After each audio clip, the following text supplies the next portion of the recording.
कल्याण पूर्वेकडील काटेमानोली येथे पुन्हा एकदा डंपरचा अपघात झालाय। चालकाचा नियंत्रण सुटल्याने डंपर थेट डिवायडरवर चढला। सुदैवाने या घटनेत जीवितहानी झाली नाही, मात्र वारंवार होत असलेल्या अपघातांमुळे कल्याण पूर्वेतील नागरिकांमध्ये भीतीचे वातावरण पसरले आहे। या ठिकाणी सिग्नल लावणे तसेच ट्रॅफिक हवालदाराची नेमणूक करून वारंवार होणारे अपघात टाळण्यासाठी प्रशासनाने योग्य ते नियोजन करण्याची मागणी शिवसेनेचे माजी शहर प्रमुख महेश गायकवाड यांनी केली आहे।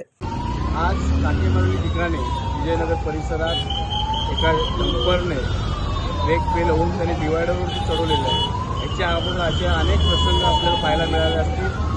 माझी आयुक्ताला विनंती आहे, हा जो टेकडीवरचा भाग आहे तो कटिंग करून त्या ठिकाणी कटिंग केल्यानंतर मला वाटतं ती स्पीड कमी होईल आणि ब्रेक फेल होणार नाही। कारण की अनेक वेळा या ठिकाणी ॲक्सिडेंट होऊन बळी गेलेले आहेत सामान्य माणसाचं। त्या मोठी दुर्घटना होऊ नये याच्या पुढे त्यासाठी दखल घेऊन स्पीड ब्रेकरचं नियोजन करा, ट्रॅफिक सिग्नल बसवा किंवा ट्रॅफिक हवालदार बसवा या स्पीडच्या ठिकाणी। आपण या ठिकाणी आपल्या माध्यमातून आवाहन करतो।